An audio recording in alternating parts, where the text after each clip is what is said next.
Like outside of all of these things, my experiences, who am I?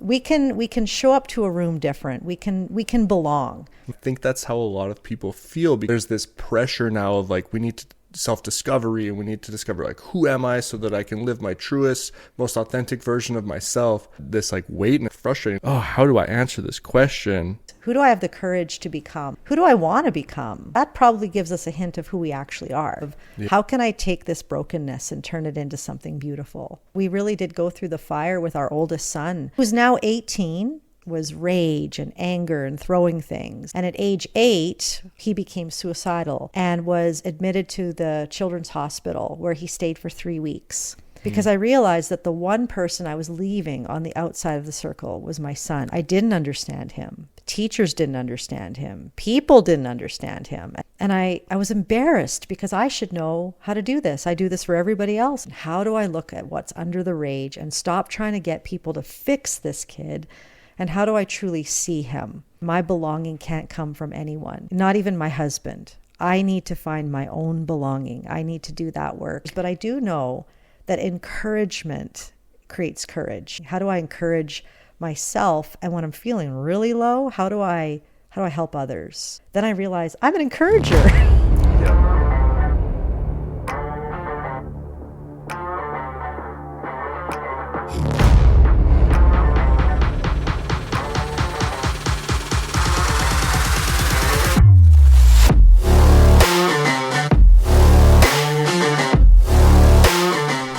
Welcome back, Wellness Ninjas, to another episode of the Wellness Dojo podcast. I'm your host, Kyle Craig, and excited as always for our guest today. Connie, welcome to the show. I'm so excited to have you here. Thanks for having me. It's going to be fun. It is going to be fun. We've had conversations in the past. We've been connected for a while on social media as well. So I'm so excited to finally have you on the show. It's something I've been wanting to do for a really long time. So awesome. Yeah. So do you want to start off, just for the people who don't know who you are, which will be few and far between within our networks on social media, but can you tell people a little bit about you and your story and your journey?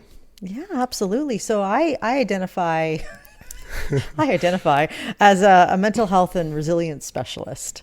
If I can put a thread through all of the things that I do, that would be kind of what I do. But I do that through business. I do that through community development. I do that through schools. And a lot of that has just come from my heart for people who are on the outside of the circle. That could be young people. That could be anyone. And started work in East Vancouver when I first got out of college, and the kids that were the misfits, the hard ones, the drug dealers, the gangsters, that's who I was working with, and just really gained a heart for people who have been highly misunderstood. And then, as you know, we went through our own family issues and realized, oh, this stuff is really close to home. Yeah. Yeah, I love that term that you use, the people who are on the outside of the circle, right? And I think so many people feel that. So many people feel misunderstood, or like they don't belong, sadly, right? Is that something that you've experienced with working with people like that? Is that feeling of belonging, has that been big? That's the biggest thing, I think, is that there's the lack of understanding. And when we are misunderstood as humans, we become all kinds of ugly. We become the person that we don't want to be. And it becomes that self-fulfilling prophecy that the vibe I'm putting out there now becomes where I'm being judged. So I'm misunderstood, so I act like I'm misunderstood, and then people keep me on the outside of the circle. Yeah, it's like that whole idea of the person who you believe you are will be the person who everybody else believes you are, because that's what you put out to the world. Yeah. Right. And I know I've done this with myself, and I've seen it with lots of other people as well, where we make up stories about what this person thinks of me, or about what everybody's perception is of me. And I think we would be very surprised in most situations if we could see ourselves through other people's eyes. Right. Yeah. It's almost like our perceptions collide. I did a theater show once with a bunch of artists, and I asked them, who created you? I'm not talking about religion. I'm talking about, who are the people and the words that were spoken and the environments that created this person that we see in front of us right now. And understanding that I am made up, and my neural pathways in my brain are made up of experiences and things that people have spoken to me or over me. And that's what makes me me. And so I come to a conversation today with all of those stories dictating the way I think about myself and the way I interact. You are the same. And then our stories collide. And then we either connect, or there's misunderstanding or offense or division. And I find that if we can understand our own stories and even figure out, who am I really? Like, outside of all of these things, my experiences, who am I? We can show up to a room different. We can belong. But it's kind of that chicken and the egg. Do we belong because of the group, or do we just belong? Yeah. And you can really, I find myself often getting into this overthinking about that exact thing, right? You're like, okay, is this like the question of who am I is just such a daunting question to begin with. You're like, who am I really? And like, if you strip everything away, what is there? Right. Yeah. So how do you approach that question of who am I? Like, what's your self-discovery been like? Oh, it's a tough one. I just turned 50, and I still feel like I'm figuring out who I am and what I want to be when I grow up. Apparently I am grown up. I haven't figured it out yet. But I think that who we are without our pain is who we really are. Like, who was I before someone told me that I was a big girl in school? That's a little bit of my story, is I was the chubby girl in school. They called me Connie Chunk. Who was I before I thought I was fat? Who was I before I was told that I'm scattered and lazy? It's only because I have ADHD. Like, I'm an entrepreneur. I'm creative. I am bubbly. I'm thick. I got booty. That's who I am. Like, but you have to discover these things outside of what experiences and what people have told us. We're being told who we are even before we're born. We're being told stories while we're in our mother's womb of whether we're welcome or not, the excitement or the fear of our mom and our parents. And we come into the world and we're told as a baby, oh, really colicky, doesn't sleep, really chubby. And then we get to be a toddler, don't mind my monkey. He's just really anxious around people. And then we go to school and we find out whether we're cool or not, whether we're smart or not. And these are constant stories being dictated over us. And I think the bravest thing we could ever do is, who do I have the courage to become? Who do I want to become? That probably gives us a hint of who we actually are. Yeah, I love that. Yeah. Who do I want to become? That's such a more powerful question than who am I when you think about it. Yeah. And it's something I see actually quite often where I teach martial arts, and I have young kids who come in all the time and start newly in the program. And I will have parents who come up to me and they're basically apologizing in advance for their child's behavior. Like, I apologize. They have like really severe ADHD, this type of thing. And I'm always not taken back by it. Like, I do appreciate the heads up of like, okay, so now I know that this child maybe needs like a little bit slightly different approach to my teaching, but I don't know. There's something about it too where like I don't see it that way. Like, I welcome that. That excites me because there's so much more to this person than their behavior or their tendencies, right? And I feel like we can easily put ourselves and other people, especially our kids, I find, like in a box that way. Where it's like, oh, like, I'm sorry for my child, they have ADHD kind of thing.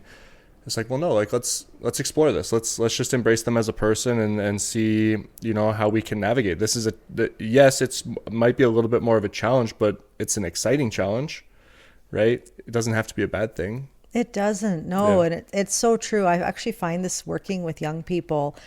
I used to do school assemblies, and I'm just feeling the inkling to even get back into them again, but I would do school assemblies around, finding your brave belonging, who you really are, who you have the courage to become. And I'd have students come up to me after and say, no, you don't get it. I am anxious. I have ADHD. Like, it was almost like this became their identity because we as the adults have said, you have ADHD, you are oppositional, you are defiant, you have anxiety. And I'd always remind them, no, it's a part of you. These things that we have put in our boxes and labeled you as, it's a part of you. It's not all of you. Yeah, and that's what came to mind when you were talking before about that question of who am I? Is it's really easy to start listing identities, things that we identify as. That's not who you are. That's, what you do, what your name is, what your behavior is. And there's this, have you seen Anger Management, the movie? It's Adam Sandler. Yeah. So there's this scene in that movie where he's like, who are you? Tell us who you are. And he's sitting there and he's getting like super agitated because he's like, well, my name is so-and-so. And he's like, no, I didn't ask your name. I was asking, who are you? And then he's like, well, this is what I do for a career. No, I didn't ask you what you did for work. Who are you? And he's getting like so agitated because he doesn't know how to answer the question. And I think that's how a lot of people feel, because there's this pressure now of like, we need to self-discovery and we need to discover like, who am I so that I can live my truest, most authentic version of myself. And I think people feel that this like weight, and it's like frustrating, like, oh, how do I answer this question? And I just loved what you said about, well, who do I want to be? Yeah, I've had some people say to me, that's a lot of pressure. I feel pressure over that. And I think it's because we live in a world where we don't realize we have permission to invent ourselves. It's not even being inauthentic, and it's not being an imposter. It's, who do I want to be? And realizing that those inner desires, I do a lot of work around what is underneath behavior. So behavior is always communication, and emotion is always trying to tell us something. And so, for example, like the emotion of jealousy, when I'm jealous of someone, it actually underneath jealousy is this desire. I want that. I want what they have. I'm inspired by them, but instead it's turning into this pseudo emotion of like, And I think that we as humans forget that we're allowed to desire and dream for our lives. And the things that come up for us, as vulnerable as they might be, who I want to become, isn't pseudo me. It's real me. But the world tells me, no, you just bury that. That's not meant for you. And so we live under this false humility, or this buried under the weight of, I can't dream for my life because I'm told that that's prideful, or I'm told that's wrong. Yeah. I love what you just said. Behavior is communication. I think that's so overlooked, right? Because like the way people are behaving is telling you something. And are we getting curious about that, or are we reacting to that in terms of the relationships that we have, right? Yeah. I have I've created something called the Bravely Connected method. How do we connect with our kids? How do we connect with our colleagues? How do we connect with another human being? And one of the steps in that to discover what's underneath behavior is my attune in and attune out process. So I ask myself, what is my resting emotional state? Well, maybe I'm feeling misunderstood. And what thought goes with that? What does that sound like as a sentence? It might sound like, nobody truly gets me. And the behavior that comes out of me as a result is I withdraw. So those three questions of what's my emotion? What does it sound like as a sentence? I'm identifying subconscious thought. What behavior comes out as a result is me kind of knowing where I'm at. So then I can attune out and notice somebody else's behavior. I notice that they are always just brushing me off. Well, I wonder what they could be thinking. Yeah. And I wonder what emotion is attached to that. And as soon as I can attune in and I can attune to them, I can get underneath behavior. But I have to know where I am first. Yeah, that's super powerful. I love that. And so in this, the whole idea of like discovering who you are, I'm curious with you. So you said you started to work with people kind of in the outer circles, right? How did you start to recognize, when did you recognize when you wanted to start working in those areas, and how did that come about? Because I would imagine that's a big part of like your core kind of, I know, identity, but that pull of like, this is who I want to be, this is who I want to work with. Where did that start? I think it was the first time I was ever called Connie Chunk. If I could go back and see that girl, and it was the first time I ever felt like I was on the outside of the circle. I remember one guy, he was really cute in our class. He's like, "Are you going to go to the dance?" And I said, "Oh, yeah, I am." And I'm like, "Oh, this guy's asking me if I'm going to go to the dance." I was so excited. And he goes, "No one is going to dance with you. Why are you going?" That was the first time in my childhood I felt outside the circle. And experiencing that throughout my junior high years, which I think everyone can relate to in some way or another. Junior high, what an interesting time. Yeah. And then seeing my youth leaders and people like adults around me calling forth the gold and the strength that they saw in me, and the feeling I got from that made me, without knowing it as a young person, go, wow, this is how it feels to be seen. To be judged on one side, but to be seen on the other. And I thought, I want to do that for others. Yeah, that's so cool. And good for you. And like, it's funny how our experiences in life seem to pull us to serve. Yeah. Right? Like, I've noticed that as well. As the more I go through struggle in my life, the more I recognize that as, this is going to be, there's kind of like a quote that I'll paraphrase and butcher, but it's like the struggle that we go through will be somebody else's kind of like safety guide, right? Through life. It'll be somebody else's kind of manual. Yeah. Right. And so kudos to you for doing that for people. Yeah. I think our pain reveals us, when we think about who we are, who we want to become, why we belong, what's our place. I consider us all puzzle pieces in a larger puzzle. How do I discover my puzzle piece? Well, what pain have I been through? And what gold did that reveal in my life? And how can I serve others through that pain, not out of, I want to show my haters, but out of, how can I take this brokenness and turn it into something beautiful? Yeah. You mentioned earlier as well, you've gone through, like, your family's been through some of its own struggles as well. And I know I've seen you talk before about that same, like, that feeling of like kind of brokenness and like feeling lost and like, how do we navigate this and go through it? Are you open to talking a little bit about that kind of journey that your family has been on? Yeah, for sure. Okay. Yeah. And I have to, like, it's interesting. I've had to change it a bit now because we're out of it. We're never fully out of, the journey, but we really did go through the fire with our oldest son, who's now 18 and is honestly doing so well. And, I would want, if he ever heard an interview that I do now, that he would know, okay, this is talking about a past story. And some people have asked me, like, is your son okay with you sharing? Yeah, I was curious actually to ask kind of something similar. So yeah.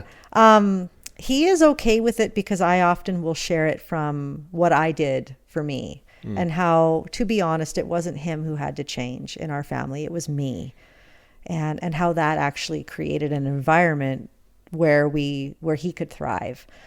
Speaking of being misunderstood, when he was 6, he was diagnosed with anxiety, depression, oppositional defiance disorder, and ADHD.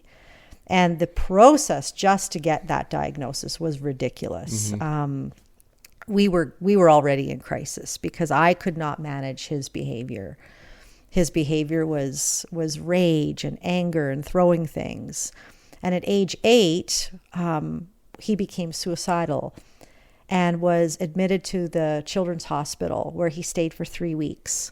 And I remember the psychologist bringing me aside and saying, what do you do when your son's throwing these fits of rage? Because that's the behavior that came out, was rage, anger, swearing, wrecking things, making us all feel quite helpless. And I told her, well, I send him to his room. That's how I was raised. I'm a Gen Xer, and I would have gotten a little smack upside the head as I was going to my room. So I thought I was being a good mom. But she said, you never send the hurting away from you. You bring them closer. And as someone who is always wanting people on the outside of the circle to feel in, that hit me because I realized that the one person I was leaving on the outside of the circle was my son.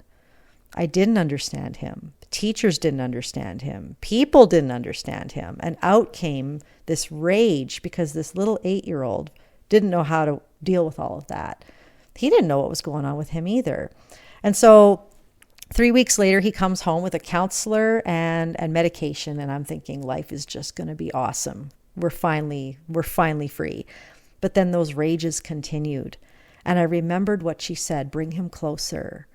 And I was embarrassed because I should know how to do this. I do this for everybody else. I've worked with the worst of the worst youth. I can't even bring my own kid closer.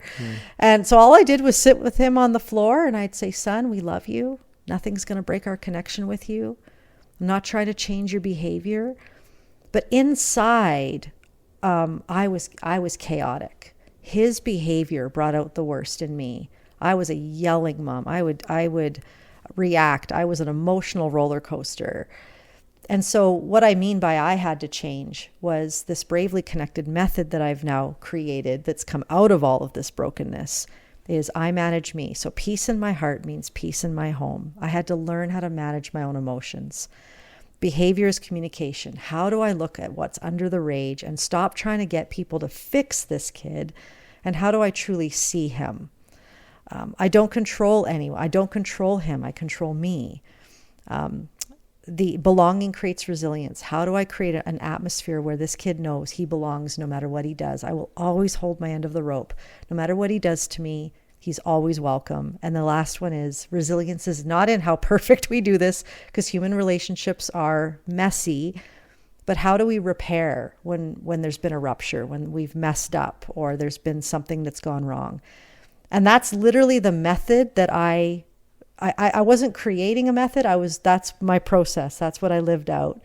And I didn't do it perfect. And I've always told him that the success that he's having now as a human is not because of anything I've done, but because of choices that he chose to make. But I had to manage me, and that gave him the opportunity to do that. Yeah. Wow. Yeah, it's a powerful story. I think a lot of parents can relate to that concept of when their kids are acting a certain way, they're acting out at the store or something like that. There's this immediate, like it's a reflection on you. Like it's almost like you make it about yourself instead. Yeah. And in that, when you do that, you lose understanding of what's actually happening and you react to almost protect yourself in a way, right? It's why we yell at our kids and send them to their room, because we're like, this needs to end right now because this feels bad for me. Yeah. Right. It's like this is a poor reflection on me.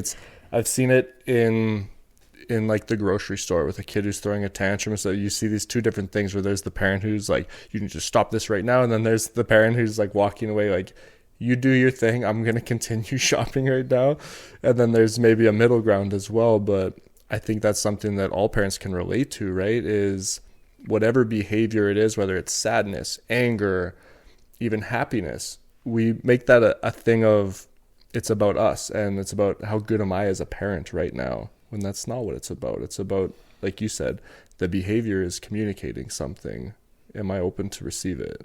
Yeah, that's so well said. And it's true. And I think that we need to just acknowledge that in ourselves and not feel bad that, yeah, I wanted him to change for me.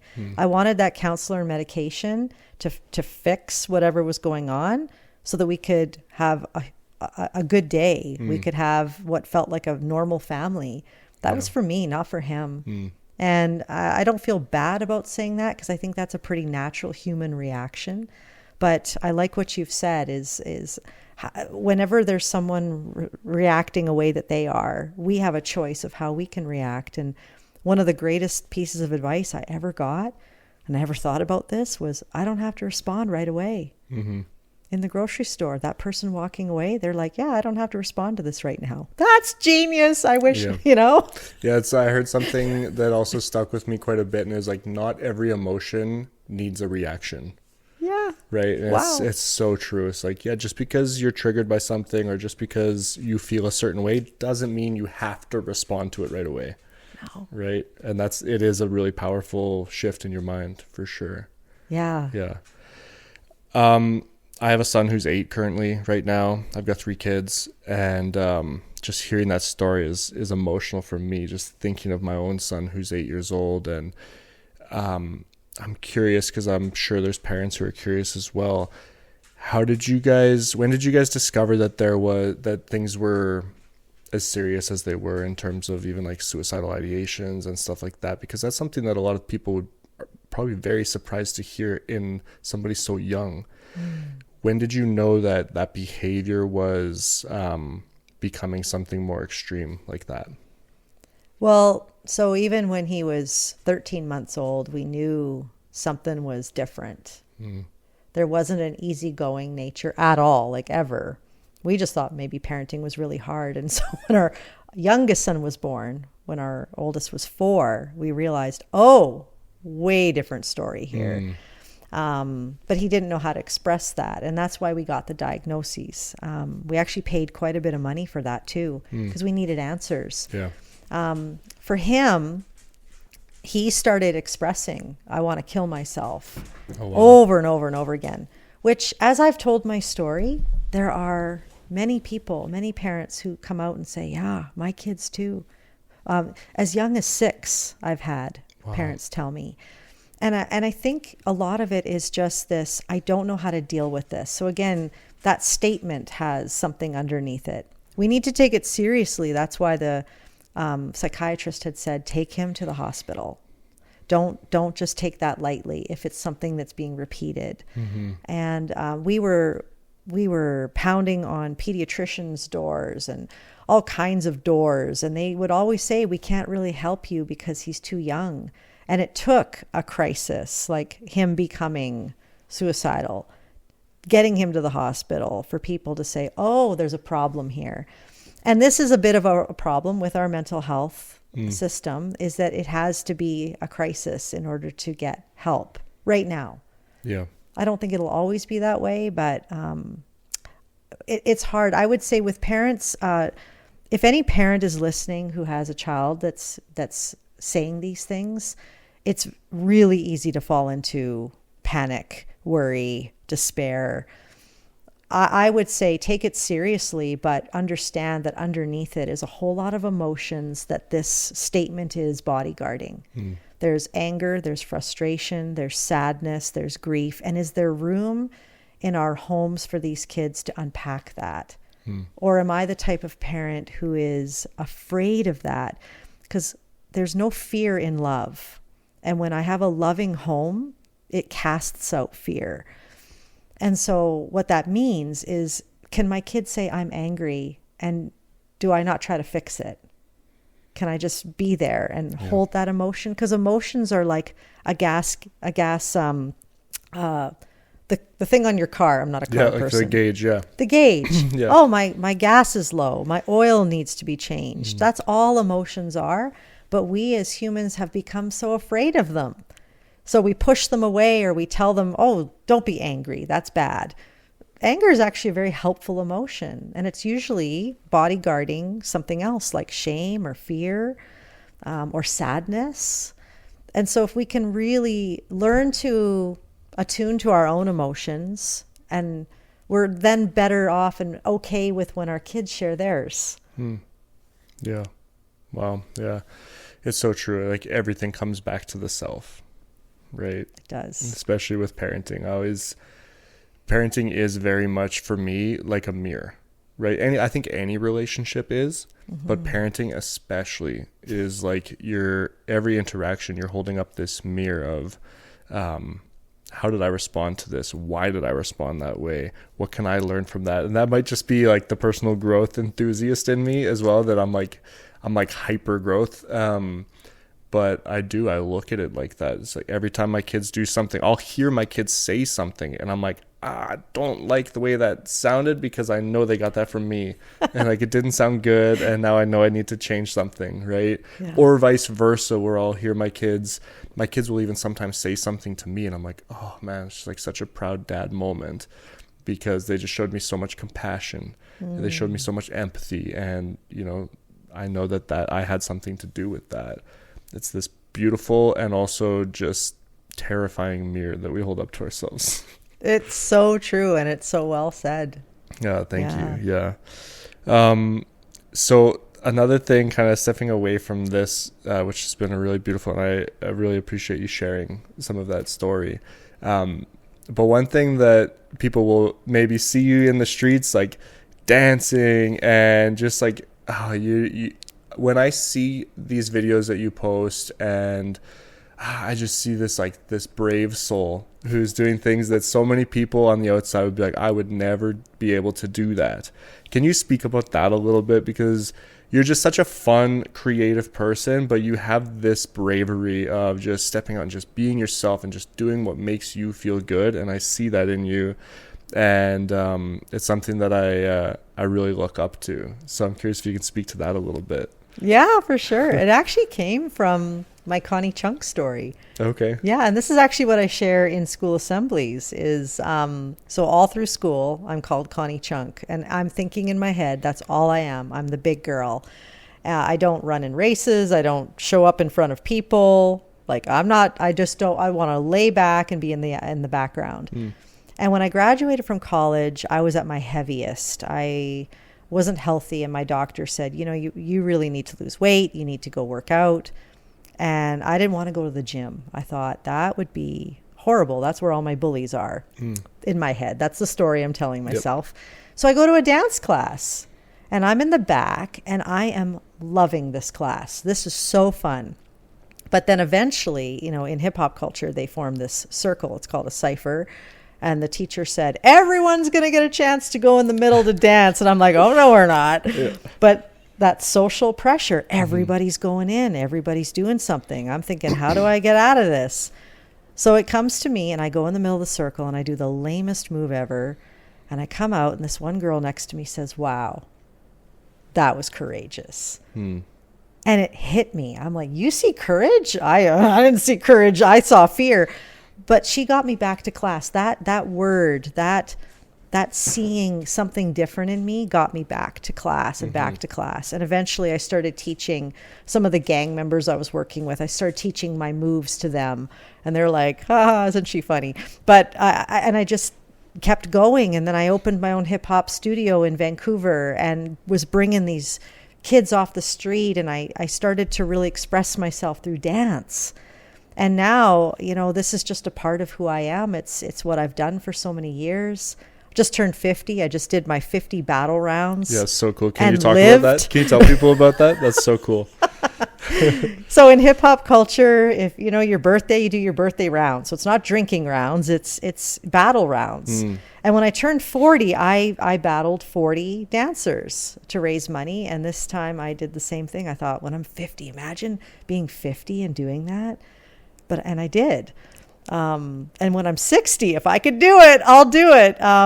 But I love dance. For me, I feel like it's a part of so many cultures except for our Western one. And I've been hosting a free dance class in my community, and it's been bringing people out, and they're finding connection with each other and with themselves in this movement. And I can see why other cultures have dance as a big part of just the way they live. Yeah. Dancing is vulnerable. Movement is vulnerable. Yeah. Whether it's martial arts or breakdance, doesn't matter. Yeah. That's my mind keeps going back to martial arts like it always does. But I find a similar thing is I think there's a real power to just embracing those things that you enjoy and bringing those to other people. But I think people are so scared to do it. Yeah. Like, I've seen videos of you dancing in the middle of the grocery store, down the aisle, right? And like, people will be walking by, and I'm sure people are both, equally, some people are like, what the hell is she doing? But then also there's people who are like, man, I'm so envious of somebody who can just like do that. They enjoy this and they're just bringing it out into the world, like not fearlessly. I'm sure you still experience like a little bit of like, there's always like that little bit of fear maybe. For sure. But yeah, it's like something that I think people really, really envy. But I do think there's a lot of power in that too, to take something like dance or martial arts and to be able to say like, yeah, this is something I love and I want to do more of it. I want to share it with the world. You start to find your authentic people by doing that, I believe. You do. they come out of the woodwork. The weirdos come out of the woodwork. Yes. It's so funny because I always, I kind of view martial arts that way too, where I've often I want to make sure this, well, my intent is good by saying this, but like the people that I have often encountered through martial arts, including myself, are often the people who I would probably identify themselves as being like a little bit on that outer circle. Yep. Right? The misfits of the world. They're not like necessarily I don't want to stereotype, but it's like they're not necessarily like the hockey players who are popular in school or the football players and stuff like that. It's like the people who, you know, they didn't feel like they fit into those niche kind of cliquey crowds. And so they find something like martial arts or something like dance sometimes too. Hip hop, I think, is a big example of that, right? Mm-hmm. So yeah, I think that's really cool to be able to just like find those groups, those communities that they welcome all types, right? Yes. Yeah. That's cool. And I love seeing that you're doing that. What's kind of been can you speak to that impact? I know I was kind of speaking a little bit for you there, but can you speak to the impact of just finding that authentic version of you and what that's done for the communities around you? Yeah, I think courage inspires courage. It was funny because I did post in our community Facebook group. I posted me dancing down the frozen aisle of our grocery store. Yeah. And that's what brought them to the class. People came because they thought, oh, how cool. Yeah. And then it just grew from there. And the stories that I've been hearing from this class are, I'm finding my voice. I'm finding myself. I'm a better mom. I'm on a high for 3 days after because I feel connected to myself, but also to others. And that has just brought me so much joy because, again, I didn't set out to dance. I set out to help people belong and know they belong. But it's neat that dance has been a part of that. Yeah. Yeah, that's really cool. And that again brings back to this, like the sense of belonging, right, is so powerful, whether it's in the intimate setting of a family and knowing that, you know, no matter, even though maybe I have ADHD or maybe I have these other tendencies, like I belong here, and creating that sense of belonging is just so powerful, whether you're at home or whether you're out in the community and doing that, right? Mm-hmm. Yeah. Belonging is a need that we all have. And I'm finding, again, I would do these circles in schools. I would teach dance in phys ed, and then I would bring kids to the circle just like I was brought to that very first circle. And I would say everyone's going to have an opportunity to go in the middle of the circle. What they heard was we all have to go in the middle of the circle. But it was interesting to watch who would go in, because not all of them went in, but it was the ones that were socially anxious. It was the ones that would usually be non-participatory in class. It was the misfits. The teachers would just be amazed. And I would always share with the students, it's not who's in the middle, it's what we're doing on the outside. The outside of the circle creates. Yeah. And when there is a sense of collective safety, and that's why I move away from safe spaces to brave spaces, because to hold that kind of a circle takes bravery just to stay in the circle. I had circles where kids would just run away. Well, nothing can happen when that happens. So just to stay in a circle takes bravery. It doesn't mean going in. It means I'm holding space. I'm cheering for someone who I don't like. That kid bullied me yesterday, and now I'm cheering for him. Like, that's brave. Mm-hmm. That's a brave space. That's creating a safe space. Yeah. If we're all about safe spaces only, then I'm about my self-preservation. I'm about you make me feel like I belong. You looked at me funny. I don't feel safe now. I don't know how anyone can walk out their door with other humans and have everyone treat them the way they need, because we're all so different and diverse. But a brave space means I will show up and I will see you, but I will also know what I need. I will give myself what I need so that I can see you. And I don't know, that's a huge, messy little journey, but I think I've discovered that my belonging can't come from anyone, not even my husband. I need to find my own belonging. I need to do that work. I have this tattoo. I do a quiet time every morning, just me and God. That's for me. And I just sit there. And one morning it was like, wow, I belong. It just became like real. No one creates belonging for me. My kids, my husband, my best friends, nobody does. I just belong. And because I belong, I can extend my hand to anyone. I can walk in a room where I feel like everyone hates me here, and I can extend my hand out because they don't create that for me. They're not responsible for that. I'm responsible for that. I can show up in a room where I don't know anyone, and I can be who I am, and I can be okay with the result of feeling like I connected or I didn't, but I still belong. When I leave a room I feel disconnected from, it doesn't rob me of my belonging. It's my birthright. It's our birthright. And so that's been one of my biggest takeaways in this journey of discovering community and connection, is if we can work on our own belonging, and then you get enough people in a room who are working on that, they can hold space for the ones that are wounded and injured and feel like the world has just thrown them away. And that can become a safe, brave space. Yeah.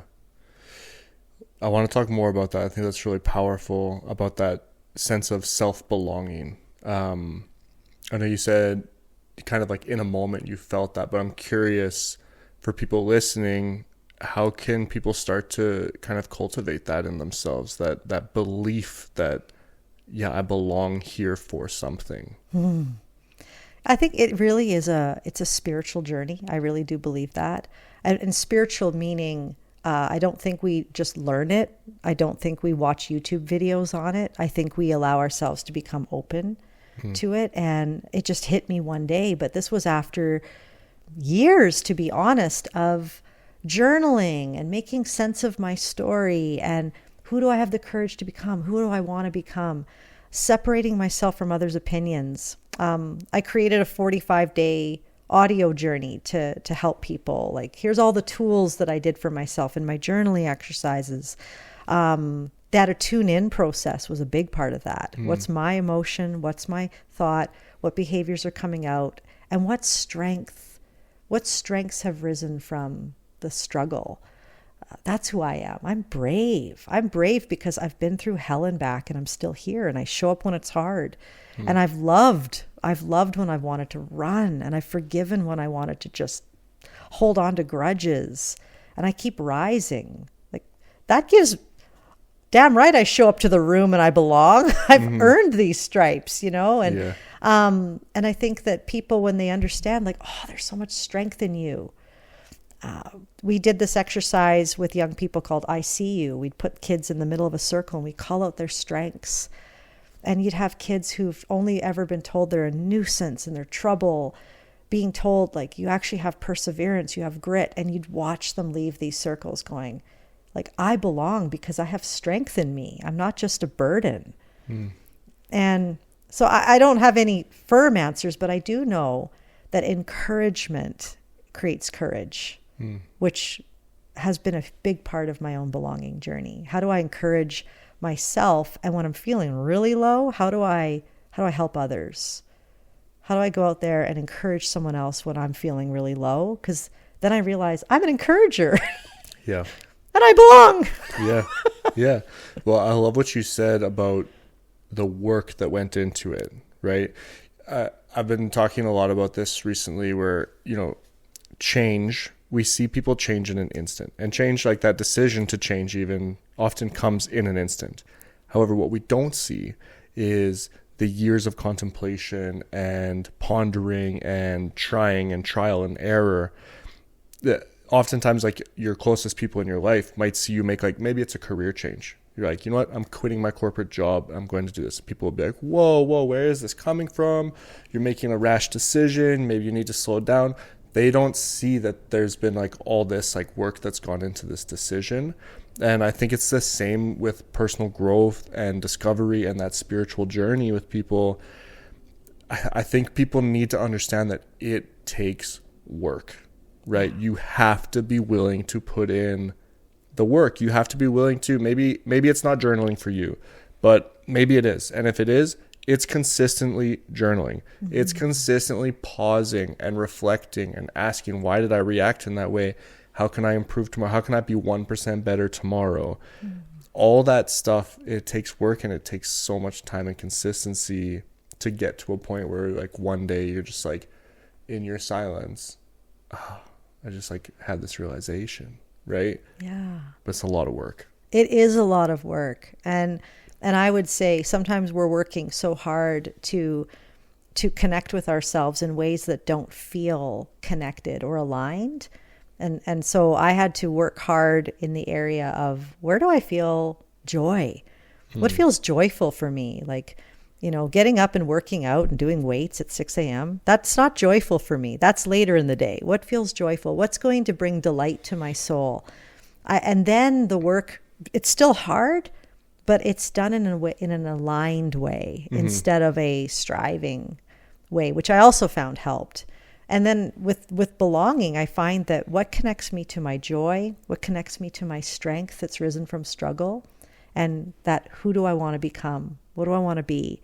Those three pillars, and then my faith, to be honest, becomes this pillar of, I belong because of those things. Yeah, I love that. I'm curious, are you the type, you strike me as the type of person who could walk up to anybody and strike up a conversation. Is that the type of person that you are? 100%. I love people. I do. People are amazing. I don't think people are out to get people. I think they've had experiences in their life that make them that way. And so I love people, but I'm also a bit of a closet introvert. In order to be a people person, I need to not people. Yeah. I just recently had somebody on the show that was talking about personality, like personality tests, like the DISC personality model. And we kind of talked about how like some people are people, where like being around people, it kind of fills your battery. Whereas other people, it drains their battery a little bit, or they need to like rejuvenate, or they need to like build themselves up to that, and then they can go and do it. So it's really interesting to hear it kind of on the other side, because I'm like the type of person where being around people fills me up. Like that fills my battery. That kind of gets the juices flowing for me. But I do struggle to go up and like strike up a conversation with a stranger still, right? So I'm curious about where that comes from with you. I've noticed I'm more okay with striking up conversations with strangers, or being in rooms where you're like, why am I here? These people are amazing. Like, I don't belong here. Like, I'm very comfortable in those rooms now. And I think it's because of the belonging work I've done, the inner belonging, because now I'm not basing my interaction on whether is this person making me feel like I'm legit, like I belong. I am literally coming to a conversation. What can I give to you? Because when I go home, I'm going to give to myself. And then I get these odd surprises when someone encourages me. I'm like, oh, wow, that's awesome. But I don't need it. I shouldn't say I don't need it. That's not true. We need it as humans, but I don't want it. I don't want to depend on that. Whereas before, when I would walk into a room of people they're amazing. I just recently did a youth conference with one guy. Oh my goodness, this guy's a legend. I'm like, what am I doing sharing a stage with this guy? But we connected so well because I wasn't trying to make myself look good in front of him. I was just myself. Yeah. And I find I'm so grateful for that, because there was a day I left every interaction questioning, shouldn't have said that, wish I would have done this. What did they mean when they said that? Like, Yeah. Oh yeah. It's like all these stories again that we come back to, these stories that pop up in our head. Right. And I've felt it before, being at networking events, or even if it's just I see somebody who maybe looks interesting that I would like to strike up a conversation with at a coffee shop or something. But you like hold yourself back from it because you're telling yourself this story. And the funny thing about stories is, there's 50% chance that it's true or not. Right. It probably actually less of a 50% chance, but like you could create the story that I'm going to go and talk to this person. They're going to be like, who are you? Like, stop talking to me. Right. And totally shut you down. Or maybe they're like, I'm so glad you came up and started talking to me because I also like saw, you know, your sweater said this on it or something, and I wanted to ask you about it, but I was too afraid. Right? That's 50% chance. One of those two stories could be true. Right? It's true. Yeah. I find too, I'll think like, what's the worst thing that could happen? I know some people don't like to focus on the negative, but I find that the worst thing that could happen is somebody just brushes you off. Yeah. Oh, well, if that's the worst thing that could happen, I can pre-plan, well, how would I cope with that today? Am I in a state of mind where I can cope with that today? And if I can't, doesn't mean I'm weak. Just means, okay, I know my limits. I'm going to go to people who I feel I vibe with today. Yeah. I also find that when I walk into rooms, if I think of how I can add value to somebody else, everybody wants to feel valuable. Everybody wants to feel seen and understood. And so if I come with that and I get shut down, well, I was trying to bless you, trying to help you, trying to encourage you. Yeah. Oh, well, right. And then you instantly will find people in a room that need the value that you bring. Yeah.